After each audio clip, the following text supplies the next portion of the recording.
Antes de comenzar no olvides suscribirte, darle like y comentar. Puedes seguirme en mis redes sociales para proponerme nuevas historias y apoyarme. Enlaces en la descripción. Cazadores de sombras. Las maldiciones ancestrales. El libro perdido. De Cassandra Clare y Wesley Chu. Capítulo 12. Cabezahue y Caracaballo. Pasó un rato largo y terrible después de que Isabel desapareciera por la puerta. Magnus era vagamente consciente de que Hwasong Xian había desaparecido del cuadro, dejándolos sumidos en un profundo silencio. Tian, con pinta de estar perdido e incómodo, permanecía con las manos entrecruzadas. Clary lloraba silenciosamente sobre el pecho de Jace mientras éste le acariciaba el pelo con la mirada fija en Alec, que iba de arriba abajo por la sala, apretando y aflojando los puños. Magnus no estaba seguro de que Alec quisiera que lo consolara, pero finalmente no pudo aguantar, se acercó a él y lo atrajo hacia sí, envolviéndolo en sus brazos. Durante un instante, Alec se aferró a Magnus con fuerza y, agarrando las solapas de su chaqueta, apoyó la frente en su hombro. Magnus le murmuró palabras que ni sabía que recordaba, palabras suaves en malayo, que reconfortaban y calmaban. Sin embargo, Alex se permitió temblar en los brazos de Magnus apenas unos segundos. Se apartó, con la barbilla en alto. Muy bien. Ahora son 2 las personas a las que tenemos que rescatar. 3, corrigió Jace, contando a Ragnar. Ojalá me hubierais rescatado a mí, dijo Tian a media voz. No sabíamos que estabas aquí, respondió Clary, y, de todos modos, te has rescatado solito. Le sonrió de un modo algo tonto mientras se apartaba de Jace. Su rostro revelaba con claridad que había estado llorando, pero, al igual que Alec, parecía tener sus emociones bajo control. Los cazadores de sombras eran buenos en eso. Necesitamos un plan, dijo Jace. No podemos limitarnos a vagar por Diju a la espera de encontrarlos. Magnus carraspeó. Odio mencionarlo, pero tampoco podemos dejar Diju en manos de Samael. ¿Y Sin Yun?, rugió Alec. ¿Y Sin Yun?, añadió Magnus. Me molesta que no sepamos lo que quiere Samael, dijo Clary con frustración. Venir a la tierra y sembrar el caos, ofreció Alec. Sí, pero ¿con qué fin? ¿Por qué abrir un portal a la tierra? ¿Qué tiene la tierra de especial? Si solo quisiera mandar en Diju, no supondría un problema. Bueno, la comida es mucho mejor en la tierra, apuntó Jace. Tian negaba con la cabeza. Samael no necesita una razón. El caos y la destrucción que porta son un fin en sí mismos, quién sabe por qué vuelve su atención hacia un lugar u otro. Samael fue aniquilado por el arcángel Miguel para evitar que desatara el infierno en la tierra, explicó Magnus lentamente. Querrá retomar lo que le impidieron hacer tiempo atrás, porque es parte de la guerra. La guerra entre los ángeles y los demonios, amplió Jace en un extraño tono servicial. En la que nosotros somos soldados. Cierto, admitió Magnus. Lo que no debemos olvidar de los príncipes del infierno, ni de los arcángeles, es que siempre están jugando al ajedrez no dimensional, con los mundos como juguetes. Suponed siempre lo peor. Tienes razón, repuso Tian.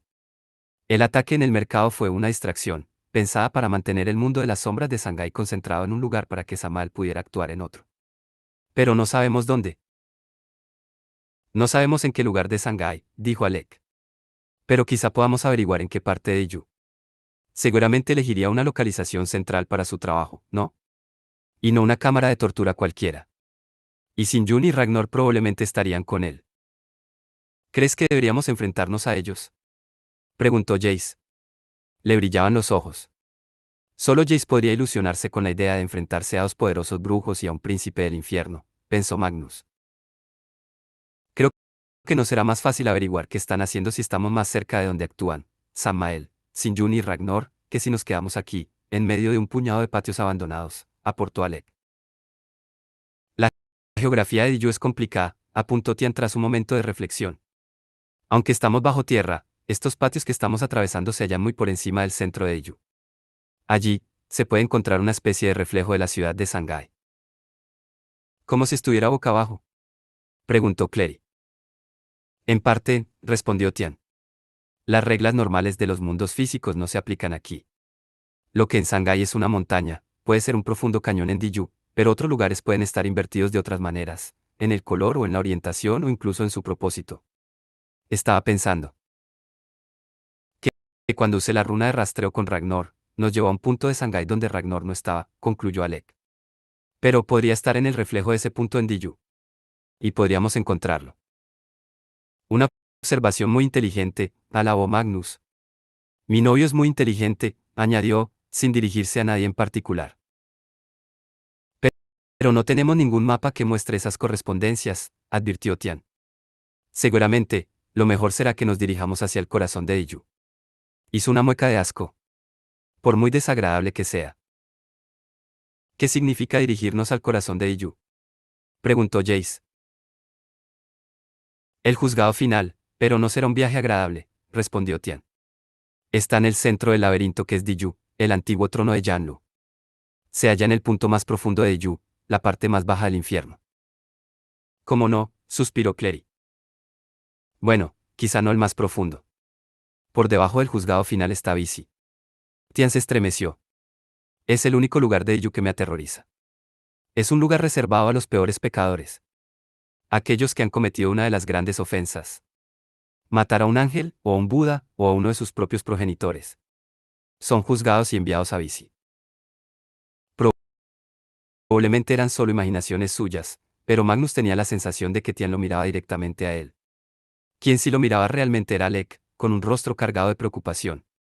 Él sabía que Magnus había matado a su padrastro, en defensa propia, sin duda, ya que éste había intentado acabar con él previamente, pero Magnus no sabía si en Diju tenían cabida esos tecnicismos. ¿Cómo llegamos hasta allí?, inquirió Magnus. Al juzgado final, me refiero, no a Visi. Diju es un laberinto de decenas de miles de infiernos, explicó Tian. Si tratamos de encontrar el camino entre todas esas salas abandonadas, podría llevarnos el resto de nuestras vidas. Pero, se calló, pensativo. ¿Qué?, insistió Alec. Al norte de Shanghái, explicó Tian, y al sur de Beijing, en la provincia de Shandong, está Taishan, el monte Tai, aclaró. Hace miles de años era un lugar para los muertos. Ahora es una atracción turística, pero aquí, en Diju, se halla su reflejo oscuro, un profundo hoyo que se pierde en la oscuridad. Lo vi cuando regresaba de la orilla de las penas. Un camino conduce hasta él. No sé hasta dónde puede llegar, pero quizás sea tan profundo como para alcanzar la sombra de Shanghái. Bueno, suena mejor que vagar por un laberinto de cámaras de tortura, dijo Clery. Exacto, repuso Tian, sonriendo. Todos miraron a Magnus, que alzó las manos al cielo. No tengo ninguna idea mejor, aseguró. Siento que tengáis que seguirme de nuevo al infierno. Clery resopló. La segunda vez siempre es más fácil. ¿Es a lo que nos dedicamos?, dijo Jace. Y fue a recuperar su lanza, que había dejado apoyada en la pared. Guíanos. Alec no parecía muy contento, pero asintió. ¿Vamos? Sugiero que nos dibujemos algunas marcas, dijo Tian. Es posible, casi seguro, que tengamos que luchar.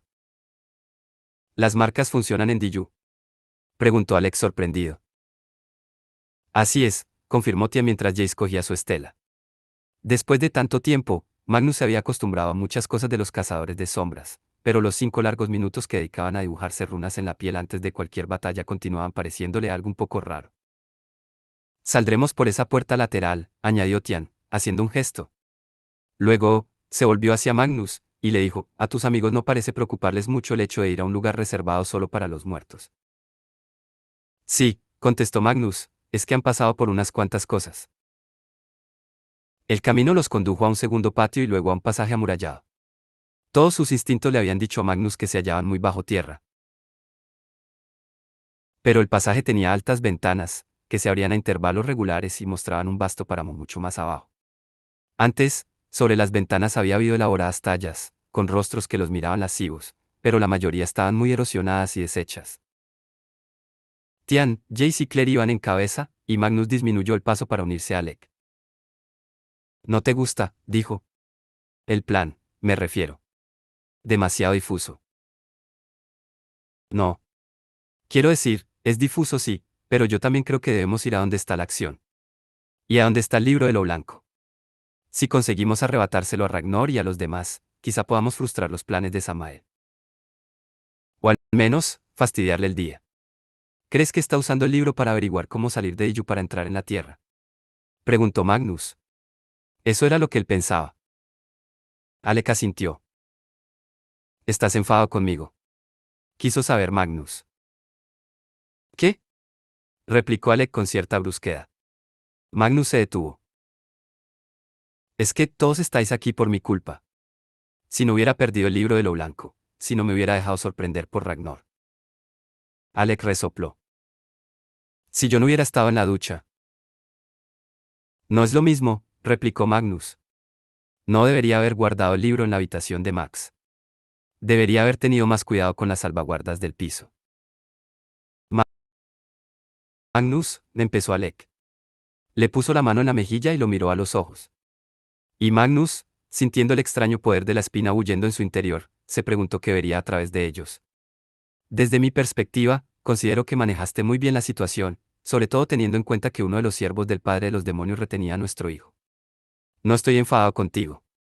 Suspiró. Estoy un poco enfadado con Isabel, así que vayamos a rescatarla antes de que algo terrible le suceda. Sin presiones, dijo Magnus.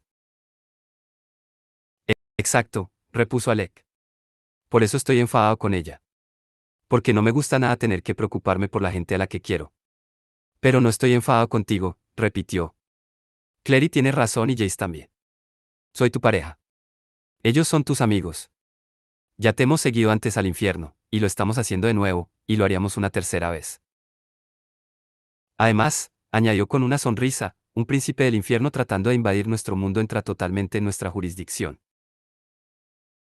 Se inclinó hacia adelante y besó a Magnus, suavemente, lentamente, como lo haría un domingo por la mañana en la cama.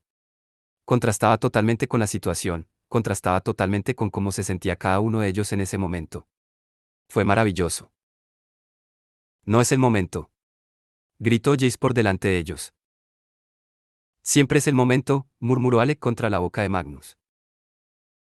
Solo estamos tratando de mantener alta la moral. Exclamó, dirigiéndose a Jace. Corrieron para alcanzar a los demás. Magnus se sentía mejor respecto a Alec, pero la incertidumbre de a dónde iban y qué harían cuando llegaran siguió en el fondo de sus entrañas como una piedra cortante. Entonces vieron la fosa del monte Tai. Al torcer una amplia curva, desaparecieron las paredes y, de repente, se encontraron andando por un páramo. Desde el pasaje, un camino como una cinta amplia y negra iba hacia un lado y serpenteaba por el destrozado páramo de rocas y ruina. En la distancia brillaba entre la oscuridad una montaña invertida, tal y como había dicho Tian. Intensa y oscura contra el continuo fondo gris de Diyu, un abismo enorme en la distancia que parecía partir la tierra en dos. Magnus comprendió por qué Tian había sugerido ir allí. Por muy laberíntico que fuera el trazado de Diyu, era difícil perderse eso. Y sin duda parecía descender durante un buen trecho. Salieron del camino de piedra y tomaron otro, que resultó ser de hierro sólido. La superficie brillaba como las escamas de una serpiente y, a cada lado de la calzada, retorcidos lazos de hierro forjado formaban barreras bajas semejantes a espinos. Magnus se inclinó para observarlos más de cerca y se dio cuenta de que eran armas de hierro, espadas, lanzas, picas. En sus días de esplendor, debía de haber sido una visión muy intimidante, pero en ese momento, mientras el camino se arqueaba de un lado a otro ante ellos, grandes manchas de óxido corroían la superficie y, en muchos puntos, trozos de la barrera de armas se habían desprendido y yacían junto al camino. Avanzaban lentamente y con curiosidad. Magnus supuso que en un tiempo pasado ese había sido un camino real, señalizado y bien cuidado, pero en ese momento era solo una ruina, un paisaje devastado. Y luego estaban los demonios. Aún no tenía ninguno cerca, pero desde ahí podía ver un largo tramo del camino, y por todas partes había grupitos de demonios, arremolinándose, los esqueletos Baibujin, los Ala y los Yangliu, a los que se habían enfrentado en Shanghái, además de otros Yanxi. Había otros, cuyos nombres Magnus desconocía, enormes leopardos con cuernos y 5 colas, rebaños de cabras sin rostro con ojos por todo el cuerpo, aves de muchas cabezas. Tantos, comentó Clary en voz baja. Solían ser los encargados de torturar a las almas que encontraban su camino hasta aquí, explicó Tian. Pero ya no llegan nuevas almas, y la mayoría de ellos no tiene nada que hacer. Nada que hacer excepto luchar contra nosotros, dijo Jace, haciendo girar su lanza. Alec desenfundó la espada y Clary, su daga. Tian toqueteó el cordón plateado de su cuerda dardo, enrollado alrededor de su cuerpo como un fajín ceremonial. Sin embargo, mientras avanzaban por el camino, los demonios no les prestaron la más mínima atención. Muchos de ellos se encontraban a una distancia considerable. El vacío del paisaje hacía difícil calcular cuán lejos estaban, y grupos que parecían bloquearles el paso resultaron estar a cientos de metros. Incluso cuando pasaron cerca, los demonios no mostraron ningún interés en ellos. De hecho, parecían mucho más interesados en atacarse los unos a los otros. Magnus y los demás vieron como dos de los demonios pájaros descendían sobre una manada de baibujín y los hacían pedazos, arrojando huesos humanos mientras se daban un buen festín. Los alas chocaban entre sí en el cielo y, al colisionar, provocaban ráfagas de truenos y rayos en miniatura. A medida que pasaban los minutos, la mayoría de los cazadores de sombras fueron relajando la fuerza con la que empuñaban las armas y comenzaron a caminar más relajados. Solo Alex se negó a bajar la guardia, rodeando al grupo de manera inquieta, con la espada en alto como si desafiara a cualquiera de los demonios a intentar atacarlos. Magnus lo entendió. Era una especie de extraño suplicio el tener que recorrer ese largo camino pensando en que sus amigos se hallaban en peligro, en que sus enemigos seguían adelante con sus planes, mientras que ellos no podían hacer nada más que atravesar el espacio que los separaba de ellos. Notó el nerviosismo de Alec, que quería correr por el sendero, cargar directamente contra la inevitable lucha, pero el camino era muy largo y necesitaban conservar las fuerzas. Avanzaban en silencio, enfrascados en sus pensamientos. ¿Estás seguro de que este es el mejor camino?, le preguntó Alec a Tian, sin recibir respuesta. Pasó una hora. El camino de hierro seguía retorciéndose. 2 horas. Finalmente, el camino liso llegó a su fin, y vieron un enorme puente colgante, del mismo hierro que la carretera, que cruzaba una profunda garganta que bloqueaba el camino al abismo. Al otro lado del puente se alzaban 2 enormes torres que rojas, que formaban una puerta hacia una escalera interminable que descendía por la montaña hacia el pico invertido y desaparecían entre la neblina. Al menos será cuesta abajo, comentó Magnus. Tian asintió. He hecho el camino hasta el monte Tyrreal. Hay más de 6.000 escalones hasta la cima. La diferencia es que en lo alto del monte Tai hay un hermoso complejo de templos. En vez del abismo más profundo del infierno, dijo Magnus. Tian se limitó a mirarlo con seriedad. Antes de que pudieran llegar al puente, comenzaron a verse oscuros destellos en el camino, como las manchas oscuras que se ven después de mirar el sol. Cuando Magnus parpadeó para aclararse la vista, vio que habían aparecido 2 demonios ante ellos. Tenían la misma piel verdosa que los Yanxi, pero mientras que estos eran demacrados y andrajosos, los que tenían delante eran corpulentos y musculosos. Uno tenía el cuerpo de humano pero la cabeza de un caballo, sujetaba un látigo de cadena, con cada eslabón del tamaño de un puño humano. El otro, también con cuerpo humano, tenía la cabeza de un buey y sujetaba ante sí una enorme hacha de guerra de doble filo. El buey lanzó un tremendo mugido, que rompió el extraño silencio al que el grupo se había acostumbrado. Los cazadores de sombras alzaron las armas. Instintivamente, Alex miró a Tian y se quedó impresionado por la expresión de terror que cruzó su rostro. Newtou, dijo Tian, y Mamian. ¿Amigos tuyos?, preguntó Magnus. Los llaman Cabezabuey y Caracaballo, respondió Tian. Son los mensajeros de Yanlu y los guardianes de Iyu. Hay muchas historias de cazadores de sombras luchando contra ellos, de la época en la que Yanlu aún vagaba por el mundo. Si otros cazadores de sombras lucharon contra ellos, nosotros también podemos, remarcó Clary. Tian negó con la cabeza. En nuestro mundo son mucho más débiles. Las leyendas dicen que no se les puede vencer en su propio reino. Entonces, ¿nos volvemos?, inquirió Clary. Somos 5 contra 2, indicó Jace. Una buena proporción. Si queremos seguir adelante, no tenemos otra opción, admitió Tian. Dio un paso al frente, y con unos cuantos giros consiguió hábilmente desviar la cuerda dardo que tenía enrollada al cuerpo, agarrando la cabeza de damas con forma de diamante de la base. Lentamente y con cierta inseguridad, Magnus desenvainó la impermanencia blanca y la sostuvo ante sí. Resultaba muy raro ver a Magnus blandiendo una espada, pensó Alec. Parecía malo, incluso perverso.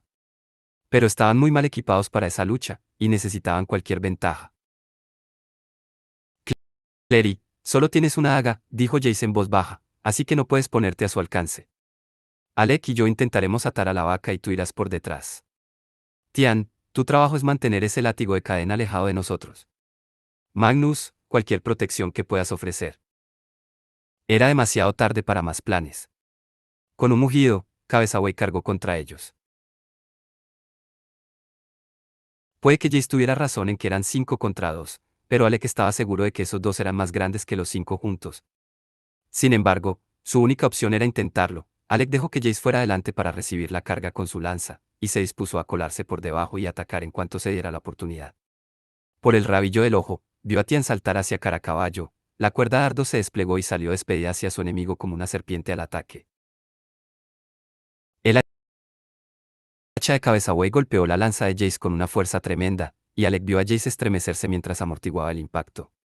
Corrió de lado, para golpear el brazo que sujetaba el hacha y consiguió herirlo con la espada antes de que el impulso del movimiento del brazo de Cabeza Buey se la apartara. Cabeza Buey tenía un corte en el brazo, por el que emanaba icor, pero era menos profundo de lo que Alec hubiera pensado. Aún así, sirvió de algo, ya que Clary ejecutó un giro detrás de las piernas de Cabeza Buey, y lo golpeó con ambas manos, cortándole los tendones de Aquiles.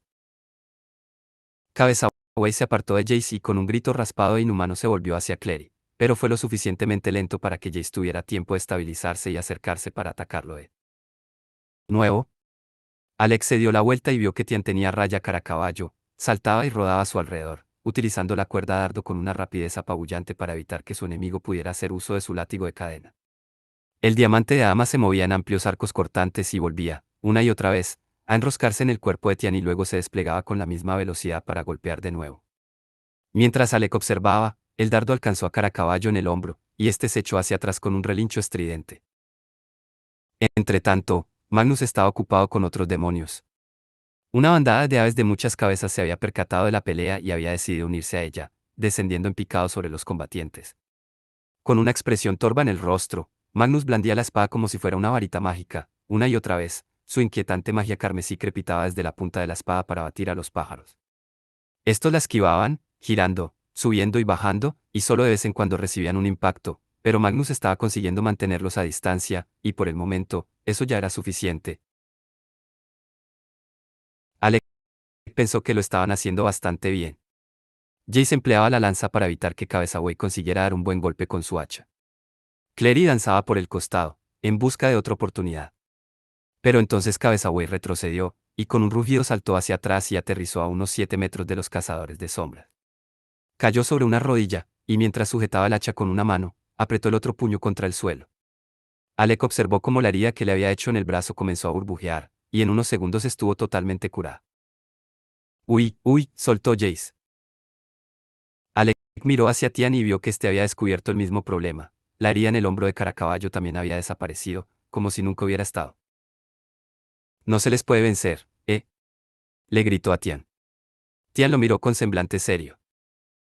Aquí, el propio suelo los cura. ¿Y qué hacemos con eso? Voceó Jace. Magnus. Bramó Alec. Puedes levantarlos del suelo. Yo me encargo de los otros, los avisó Tian y, con un ágil giro, el dardo se extendió en un cegador destello plateado hacia uno de los demonios pájaro que los acosaban. Magnus sujetó la impermanencia blanca con ambas manos y, con una mirada de gran concentración, lanzó un ancho rayo de luz escarlata hacia Cabeza Buey. Sin embargo, en vez de alzarse del suelo, este se mantuvo en su sitio y dejó que la magia lo inundara. La absorbió, con una sonrisita sarcástica, y pareció hacerse aún más alto y fuerte ante sus ojos. Masculló Magnus. En este momento nos iría bien un poco más de tu clásica magia azul, comentó Clary. Magnus la miró impotente. ¿Alguna otra idea brillante? Le preguntó Jace a Tian. Este negó con la cabeza, con los ojos desorbitados. Aguantar, sugirió. Cabeza Buey levantó el hacha y la dejó caer hacia Alec, que la desvió con la espada. Clary lanzó su daga, que se clavó en el pecho de Caraballo, pero este simplemente se la arrancó y la tiró hacia atrás. Clary rodó para cogerla por la empuñadura, con cara de asombro. No estamos bien preparados, dijo Tian. ¿En serio? Gritó Alex sarcástico. Estalló una luz en el cielo, por encima de la refriega. Alec no la ignoró, suponiendo que serían más demonios, pero entonces notó que Magnus había bajado la espada y miraba hacia arriba, con una expresión indescifrable en el rostro. Alec alzó la vista, y entre la luz cegadora, que ya se estaba disipando, apareció una criatura con cuernos. Esta también era verde, pero de un verde más intenso que el de los Yancy o el de los guardianes con los que estaban luchando. De la cabeza le salían unos enormes cuernos, blancos como el hueso, y llevaba una capa negra que se agitaba mientras descendía hasta el suelo. Y entonces Alec lo reconoció. Era Ragnar Fell. Ragnar aterrizó entre ellos y, por un momento, nadie habló. Cabezaway rompió el silencio con un sonoro mugido, luego alzó el hacha tentativamente. Sin mirarlo, Ragnar levantó la mano e hizo un gesto hacia arriba, y tanto Cabezaway como Caracaballo se elevaron unos 6 metros en el aire, en medio de una nube rojiza. Sacudieron los brazos en su interior, pero solo consiguieron girar lentamente en el aire. Caracaballo comenzó a relinchar ruidosamente, y Ragnar, con un destello de fastidio que a Magnus le recordó al Ragnar que él conocía, movió la mano de nuevo. El sonido paró de golpe. Magnus se aclaró la garganta. Bien, supongo que esto es lo que me espera con las heridas de la espina. ¿No? Sobre todo unos cuernos más grandes. He venido aquí solo para hablar, dijo Ragnar con una voz cuya familiaridad resultaba inquietante. Nadie bajó las armas. Entonces, habla, repuso Alec. ¿Sigue siendo el esbirro de Samael?, preguntó Jace. Comencemos por lo básico. Mirad, empezó Ragnar. Todo se está descontrolando. Ninguno de vosotros deberíais estar aquí. Nada de esto era parte del plan. Siempre te han gustado los planes, remarcó Magnus. Así que os voy a ayudar a salir de aquí, continuó Ragnar. Al lado de Magnus, Alec dejó escapar un largo suspiro de alivio. Ragnar, dijo, eso es magnífico. Contigo de nuestro lado, ¿podemos? Yo nunca debió haber clavado la espina a Magnus, continuó Ragnar, sin prestarle atención a Alec. Eso también le pareció a Magnus un comportamiento normal del Ragnar que conocía. Ni pidió permiso ni pensó en lo que eso podía representar para el resto de los planes. Su tono era despectivo. Cualquier idiota debería haberse dado cuenta de que con tus fuertes lazos con los Nefilim, involucrarte añadiría una infinidad de complicaciones. Miró a los cazadores de sombras con una expresión de desagrado. Sí, Sinjun está claramente enloquecida, coincidió Alec. Así que, ¿no puedo hacer nada respecto a las heridas?, dijo Ragnar a Magnus. Nadie puede. No son reversibles. Pero puedo ayudaros a salir de aquí. Sois una amenaza demasiado seria para los planes de mi señor. A Magnus le dio un vuelco el corazón. Tu señor. Ragnar pareció sorprenderse. Sí. Creo que toda la situación con la Sverthorn ya se te explicó, Magnus. Nunca prestas atención a los detalles. Eso siempre ha sido tu gran pecado. A mi señor, continuó, no le apetece tener a unos héroes cazadores de sombras y a un brujo renegado paseándose por su reino, complicando las cosas. Así que si me lo permitís. Alzó las manos y una magia escarlata, gemela de la de Magnus, estalló en sus palmas, dibujando un círculo espinoso, igual que el de Magnus. Magnus estaba bastante seguro de que era una pésima idea permitir que Ragnar, en su estado, utilizara su magia, aunque hubiera dicho que pretendía ayudarlos. Por lo que sabía, podía ayudarlos, matándolos, por lo general, así solían ser ese tipo de cosas. Pero no tuvo la oportunidad de decidir qué hacer al respecto, porque, de repente, Ragnar se tambaleó hacia adelante cuando un nuevo rayo escarlata lo golpeó en la espalda. Alec miró a Magnus. No he sido yo, se apresuró a decir. Ragnar. Todos miraron hacia arriba y vieron a Sinjun flotando en el cielo, cerca de Caracaballo y Cabezaway, que seguían rodando en lentos círculos. Cabezaway parecía haberse quedado dormido. No traicionarás a nuestro señor. La apariencia de Sinjun, al igual que la de Ragnar, había cambiado significativamente. Los brazos y las piernas eran más largas y delgadas, lo que le hacía parecer una especie de araña. Una aura blanca la rodeaba y, aunque su rostro seguía tan carente de expresión como siempre, los ojos le ardían y brillaban desde el interior con una llama liliácea. Lucía una capa que dejaba al descubierto la décima de los cortes de la espina bajo el cuello. Ragnar se había recuperado y se plantó ante Sinjun. Estás complicando aún más las cosas, le dijo en un tono de reprimenda. Mucho más de lo necesario. Voy a coger a estos factores inesperados, hizo un vago gesto con la mano que incluía a Magnus y a sus amigos, y los devolveré a la tierra, y luego podremos seguir con el asunto como se supone que debíamos hacer. Intervino Magnus. Siempre he querido ser un factor inesperado. Solía ser un factor inesperado constantemente, repuso Clay. Solía. Bueno, contestó ella, finalmente comenzamos a esperarte. Los ojos de Sinjun brillaban peligrosamente. Imbécil. ¿Crees que nos dejarán en paz si los envías de vuelta? ¿Crees que nos dejarán reabrir el portal del mercado sin intentar regresar aquí de nuevo? La complicación ya está hecha. Ahora debemos encargarnos de ella. Ahora tú debes encargarte de ella, replicó Ragnar malhumorado. Meterlos en esto fue idea tuya. Estoy aquí para arreglar tu lío.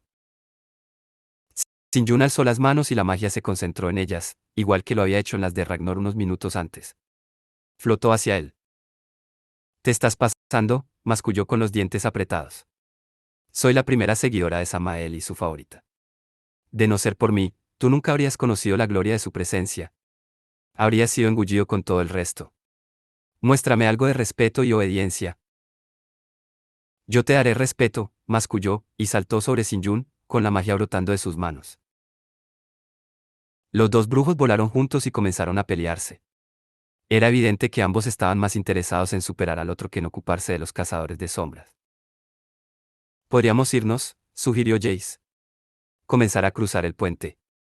Magnus permaneció inmóvil, observando el choque entre uno de sus más antiguos amigos y uno de sus más recientes enemigos. Parecían criaturas mitológicas, más que personas. Ragnar trató de atravesar a Sinjun con los cuernos, y ella los agarró con sus extremidades de araña. Forcejearon y se debatieron por todo el cielo. Rayos de color escarlata volaban en lo alto.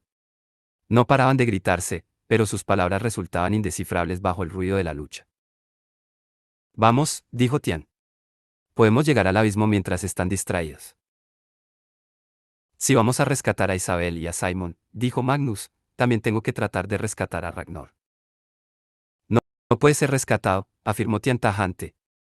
Ha recibido 3 heridas de la espina. Ahora, ya es parte de Samael.